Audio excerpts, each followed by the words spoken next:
Hello everyone, Shaynox here and welcome to my Assassination Rogue PvP guide for Dragonflight Season 3, patch 10.2. This guide will be divided into 3 categories. First, building your character with stats, gear, talents and honor talents. Second, playing your character with the overall playstyle, the rotation and the comps that you can play in Arena. And third, optimizing your UI for PvP with macros and add-ons. Without further ado, let's dive right into it with the first part of this guide, building your character. In World of Warcraft, it is essential to have the best stats and the best talent builds for your specialization. In this part of the guide, I will make sure you have all of that. As Assassination Rogue in PvP, the stat priority is versatility until 30%, mastery, critical strike and haste. Let's have a look at why. Versatility is a mandatory stat because it increases the damage you deal and reduces the damage you take. It makes you more deadly and more durable. But then, why stop at 30%? Stats start to DR once you go past the 30% mark from your gear, and versatility is not the best stat to increase your damage. So rather than waste points in the diminishing return that appears past 30%, it is better to invest in mastery. Sure, doing so will make you slightly less tanky, but Assassination is not meant to be a tanky spec anyway, and benefits way more from increased damage done than from slightly increased damage reduction. Mastery simply increases your bleed and poison damage significantly. It is important to make the distinction between poison damage and weapon poison damage. When you see weapon poison damage, it means deadly, wound, amplifying and instant poison, so in short, poisons that you apply on your weapons. But when you simply see poison damage, it means all poison-based attacks, so weapon poisons sure, but also envenom, Kingsbane, poison bomb, vicious venoms, and so on. And that means that mastery basically increases all your damage except for your auto attacks, shiv, and the physical part of mutilate and ambush. Mastery also scales really well, you get a lot more percent per point than with versatility, which makes it the best stat to increase your damage output. Also, I did say earlier that stats started to lose value past 30%, but mastery follows a slightly different rule, so you can keep stacking it without worrying. Critical strike makes it more likely to, well, deal a critical strike. This stat is now more important than haste for several reasons. The first one is that haste is simply less valuable in itself because Assassination has way more energy now than it had before patch 10.2. So haste isn't needed to keep a steady flow of energy. The other reasons are talents. Seal Fate makes critical strikes with combo point builders very valuable because they generate bonus combo points on top of dealing more damage. The best Asa builds right now use Addons, which works well with the talent Master Assassin.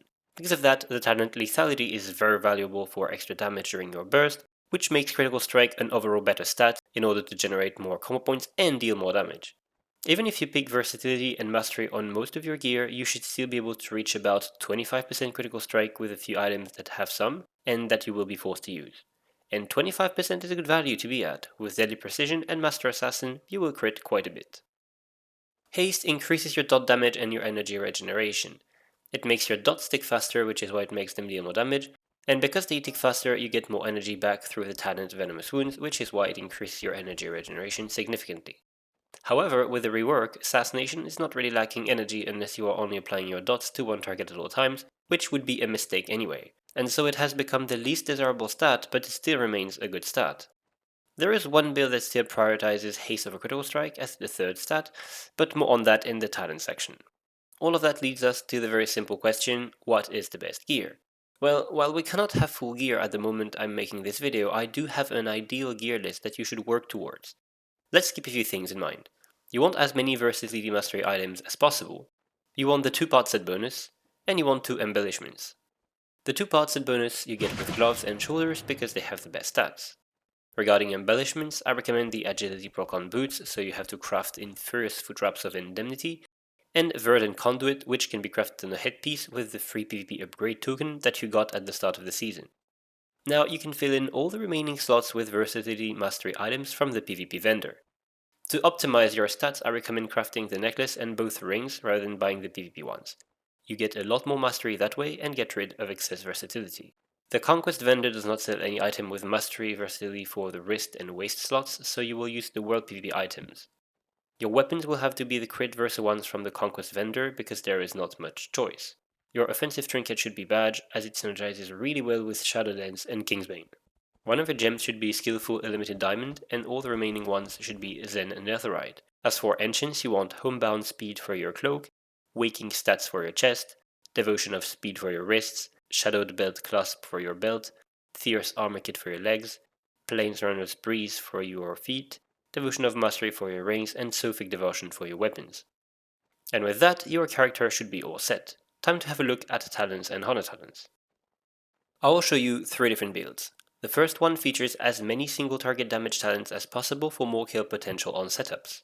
The second one gives up a few single target talents in order to deal way more cleave damage, but keeps some burst damage to be able to finish off your targets. The third one gives up all single target burst damage talents, but deals extremely high PvE cleave damage.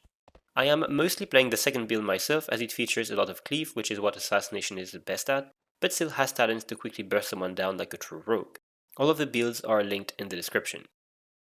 This is the first build. This build is made to have the most single target damage possible. With Shadow Dance, Kingsbane and Vicious Venom for huge ambush casts combined with your bleed, you can bring targets down really quickly. The Talent Master Assassin gives you an extra 30% chance to critical strike during Shadow Dance, and lethality makes the critical strikes of Garrote, Ambush and Kingsbane deal additional damage for even more burst. This allows you to have very strong burst windows every minute while playing a spec with naturally strong sustained damage.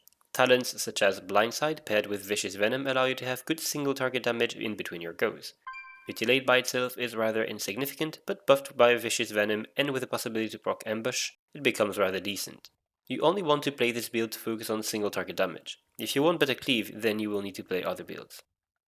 This is the second build. This build is made to have very strong cleave damage while keeping a little bit of single target burst damage. Indiscriminate Carnage will help you spread Garrote and Rupture to multiple targets easily. Teeny Toxic Blade makes Shiv hit really hard, and because Arterial Precision makes it AoE, it greatly contributes to the cleave damage. The points in Throne Precision and Flying Daggers are Empowering Fan of Knives, which becomes your main combo point builder with this build. The point in Crimson Tempest is actually a floating point, you can put it wherever you want. Because there are a few good options for that last point, I like to pick Crimson Tempest. Against teams with pets, the dot is actually doing relevant damage on players because it is buffed if it hits enough targets. It shouldn't be used if it hits only a couple targets though, as the damage will be too low. This build also has Shadow Dance, which will mainly be used to spread Emperor Garrote with Indiscriminate Carnage, but since Kingsbane is also available, it is possible to burst down a target with it. You want to play this build in any situation allowing you to cleave several enemies easily, but still need a way to finish off your targets by yourself sometimes. This is the third build. It is close to identical to the previous one with one key difference. Kingsbane is not picked. Therefore, the build offers a little burst damage and focuses completely on cleave damage. The extra point gained from Kingsbane, combined with the point from Crimson Tempest, allows to get Serrated Bone Spike. Over a long match during which you triple cleave, the bleed does significant damage, and buffs all of your other dots by 2% through the talent Lethal Dose. Since there is no Kingsbane, you will want to make sure that you reply your Emperor Garrote during your Shadow Dance, and drop a few cheap shots to make sure the entire enemy team dies to dots without being able to do anything about it. Also, no Kingsbane means that there is no need for lethality as you don't have a big hitter during Shadow Dance. The points can instead be invested into Alacrity. And finally, with that build, Critical Strike has less value since you don't want to play lethality. Every point that you had in Critical Strike that can be put to haste instead, you want to put into haste. The World PvP daggers should replace the PV ones, at least the offhand one, because you might want to keep the main hand with higher item level. The Insignia trinket should replace the badge. And finally, the 2-part set bonus isn't that interesting since you have very little nature damage with that build, so you should replace gloves and shoulders with Mastery Versatility parts. Note that doing all this will give you too much versatility, so it would be nice to have one of your crafted items as Mastery Haste rather than Mastery Versatility. Before moving on, there are a few talents to discuss in those builds. First, Cheat Death versus Elusiveness. Many people prefer Cheat Death because when it doesn't bug out, it saves you once and it's also one less button to press. It is not a bad pick in such a bursty meta, but with a new talent giving Feint a second charge, I really like Elusiveness. If you're able to pre-feint most stuns and otherwise use feint when enemies have an offensive cooldown up, you will mitigate a lot of damage. On top of that, Evasion also gives 20% damage reduction with the talent, so it makes it a way better defensive against dot-based melees or even against casters. Feint combined with Evasion is basically a paint suppression, very useful against mages for instance, where Evasion would be completely useless otherwise. All that being said, Cheat Death still shines into some comps, most importantly the ones with a sub-rogue. And second, Cold Blood versus Acrobatic Strikes. Some people prefer Cold Blood to be certain that they will crit their Kingsbane. However, Kingsbane does not one-shot anyone anymore, so I believe having extra range on every ability is way better. Being able to kick, gouge or kidney and deal damage from 8 yards away is very powerful. Also, with Master Assassin and about 25% critical strike already, you have a very high chance to crit your Kingsbane during your Shadow Dance, so Cold Blood feels like a waste. but it's not a mistake to pick it, I simply think that it's not the most consistent option out of the two. The only thing that remains now are Honor Talents. The ones that I use the most are Smoke Bomb, Veil of Midnight, Dismantle, and Control is King. Hemotoxin and even Death from Above can be used, although it is not frequent. Smoke Bomb is your best Honor talent and you will always play it. It allows you to prevent line of sight from inside to outside and from outside to inside for the enemy team. It can be used offensively to prevent heals and score a kill, or defensively to deny CC or lethal damage on your team. Veil of Midnight is a very powerful defensive as it enhances Cloak of Shadows and allows it to cleanse physical debuffs and grant you 100% dodge chance on top of the default spell. It is a lifesaver against other melees, especially Feral Druids and other rogues. Dismantle is a must-have against classes that rely on weapons to deal damage, such as Warriors, Rogues, Red Paladins, Marksmanship Hunters, and Frost DKs. It can also be useful against Survival Hunters, Enhancement Shamans, and Unholy Decays, even though it doesn't stop all their damage. You will mainly use this ability defensively to prevent damage, but against Arms Warriors and Death Knights it can also be used offensively. Arms cannot use Die by the Sword while disarmed, and Decays cannot use Death Strike, making them much better targets. Control is King is a decent option to get energy back every kidney shot if you don't need one of the talents mentioned before. With it, you will never lack energy during your kill attempts. The slice and dice granted by Cheap Shot is a nice bonus and works well with Shadow Dance. Hemotoxin synergizes well with Arterial Precision since it allows Shift to apply an AoE 30% healing reduction. However, you will often have 5 stacks of wound poison on targets around you, which is already a 25% healing reduction effect. Therefore, you will only pick Hemotoxin if there is nothing else to use. Death from Above is basically a ranged, empowered Envenom. The value of this ability is that it lets you charge to your target. You can use this talent when you need extra mobility and don't need some of the stronger talents mentioned before, such as against a double caster team in 3v3. DFA will then act as a gap closer, and as such it is fine to use it even with only one combo point to connect to your target. Note that as you leap into the air with Death from Above you are briefly immune to CC, so you can try to time it to negate incoming CC. Now, what to pick against which comps?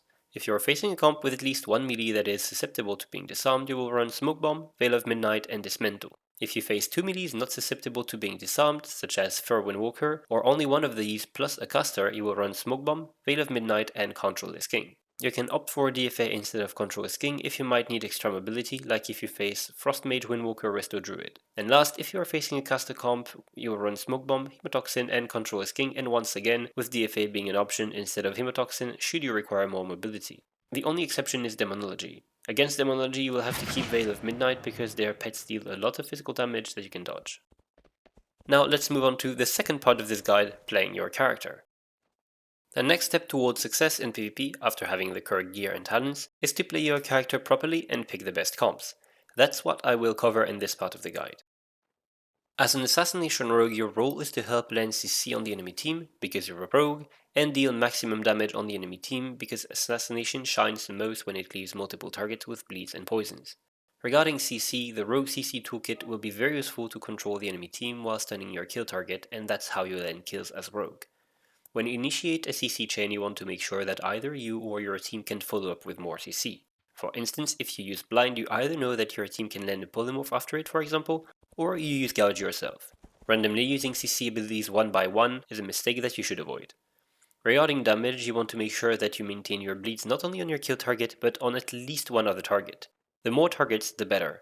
Assassination really benefits from cleave damage as it opens up kill opportunities that you would otherwise miss, and it also allows you to regenerate more energy through the talent Venomous Wounds, which in turn leads to more single target damage to the target you decide to prioritize.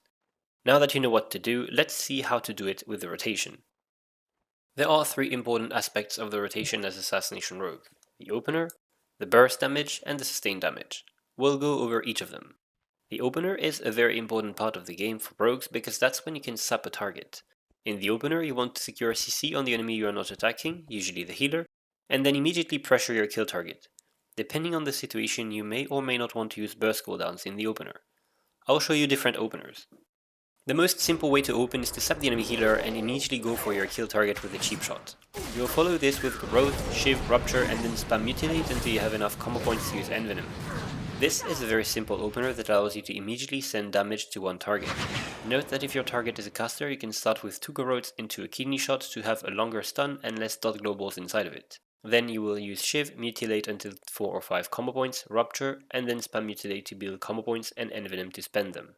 If you are in a 3v3 match and plan on cleaving the enemy team, then you want to garrote 2 people in the opener because garrote used from stealth deals bonus damage.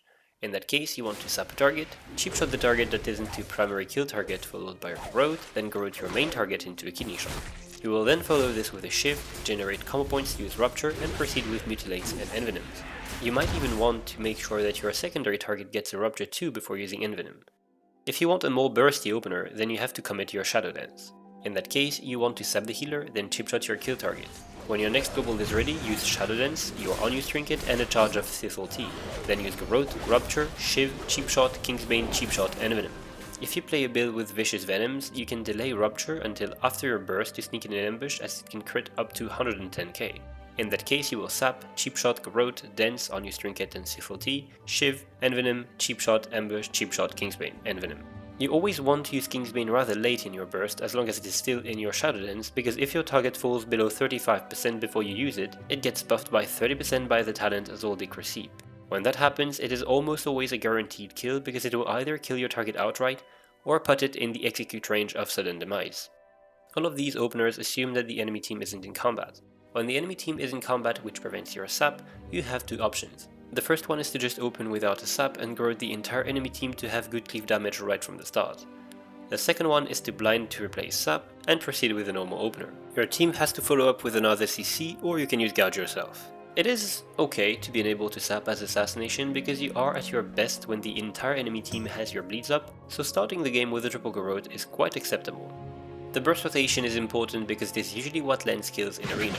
In order to use your burst cooldowns successfully, you want to make sure that your team can land CC on the enemy healer if possible, unless you attack him, in which case you want to CC any DPS that could stop you. Then you want to make sure Garrote and Rupture are applied on the target and are not about to expire. Your dots are your best abilities and also trigger sudden demise if your target drops below 10%, so it is important to have good uptime on them. You also want to have Slice and Dice active. After this, there are currently two ways to burst down your target. Either you use Kidney Shot on the healer or on the off target for CC and stun your kill target with Cheap Shot, or you don't need CC on anyone and can just kidney the kill target.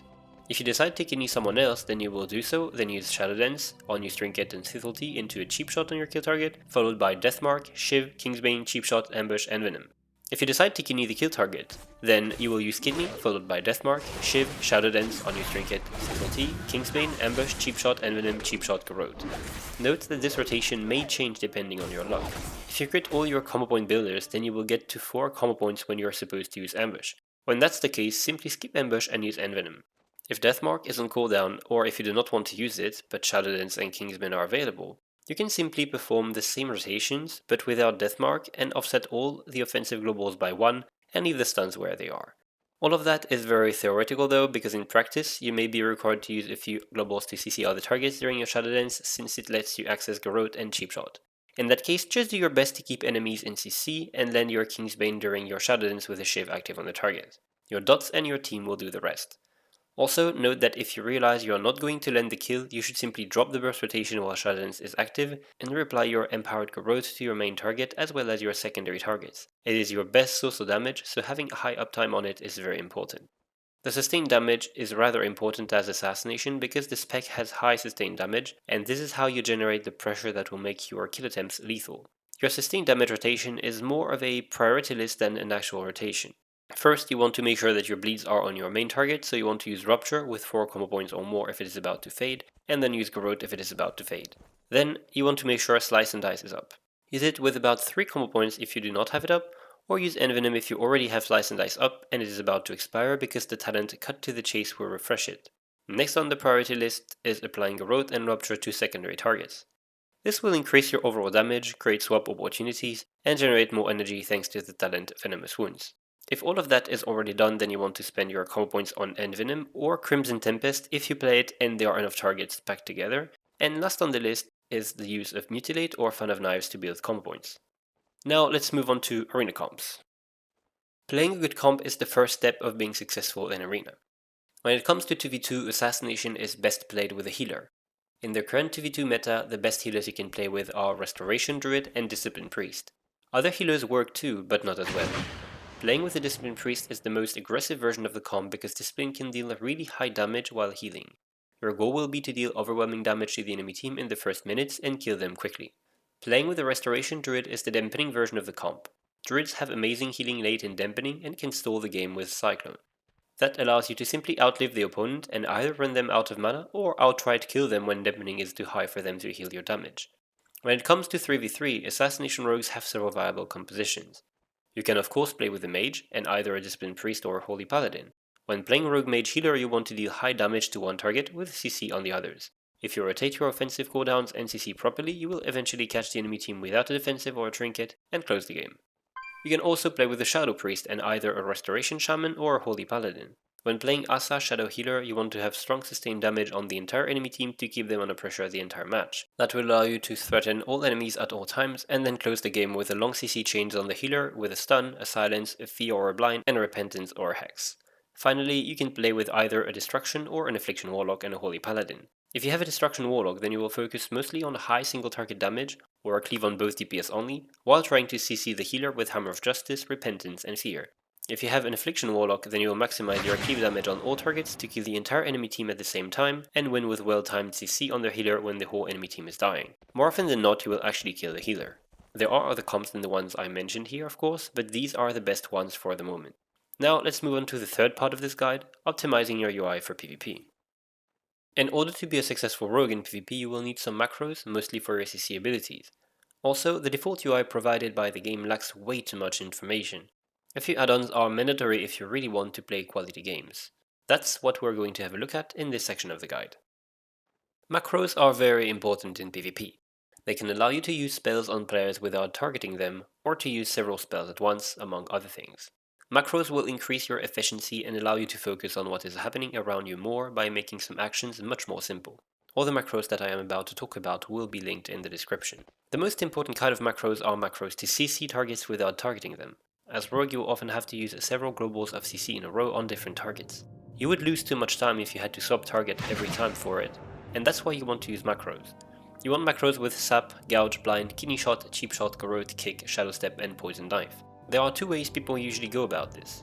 The first way is to make focus macros so that you can send every spell on your focus as well as on your target, and then use keybinds to quickly swap focus in arena if needed.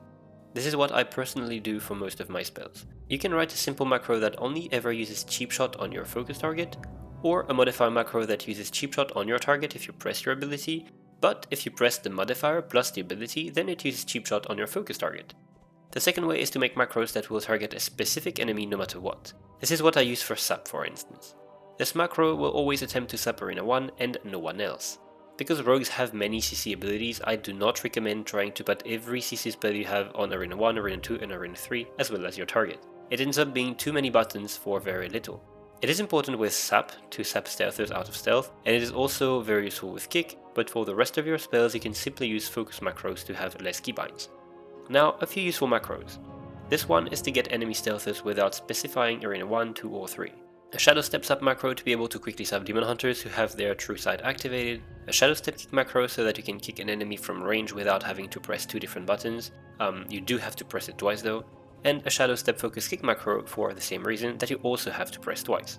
A Shadow Step macro on your allies can also be great when you need to escape a dangerous situation so that you can use your Shadow Step without wasting time targeting your ally. These macros are the ones I use the most. You can create more if you find one that helps you with something or other, but do not make the mistake of trying to make too many macros for everything. Keep it simple. Now let's move on to the last part of this guide, add-ons. A few add-ons are practically mandatory for PvP. Gladius or S-Arena, Omnibar, Big Debuffs and Omni-CD are the most important ones. Diminish and Weak Auras are also helpful. Gladius and S-Arena both serve the same purpose. They add enemy frames to your UI way better than the default ones. Pick either add-on, the one you think looks best. In addition to the health bar, trinket and cast bar that you also have on the default frames, you have important buffs and debuffs showing up, resource bar, racials and most importantly a diminishing written tracker. This is key in PvP as it is the one way to know when you can safely use your CC abilities again at full duration. These add-ons are highly customizable so you can tweak them around until you are satisfied with the results. Omnibar is an add-on that allows you to track the cooldowns of enemy abilities. This is important in PvP. Knowing when they have their CC, offensive cooldowns, defensive cooldowns, or interrupts will allow you to make better decisions that can change the outcome of a game. Having access to all this information will greatly help you. Many spells are listed in the add-on files by default, but you can manually add spells that are missing and that you want to track. You can create multiple bars, drag them wherever you want on your screen, and select which spells you want each bar to display. Very useful. Back debuffs is an add-on that increases the size of important debuffs on your party frames. This is very helpful to notice CC on your teammates. Usually, CC on your team members means that you have to use defensive or help them stay alive, so being able to notice these situations easily is important. Omnicity is an add-on that tracks the cooldown of your team members. Just like Omnibar, you can select the spells that you want to display for each spec and manually add any missing spell. This is extremely useful. With it, you can know when your team has trinkets available, when they have defensive to survive on their own or to save you, when they have CC, or when they have burst cooldowns.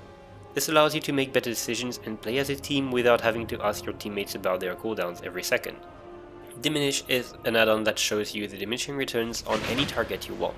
Personally, I only use it for myself, that way I know when I am vulnerable to being CC'd.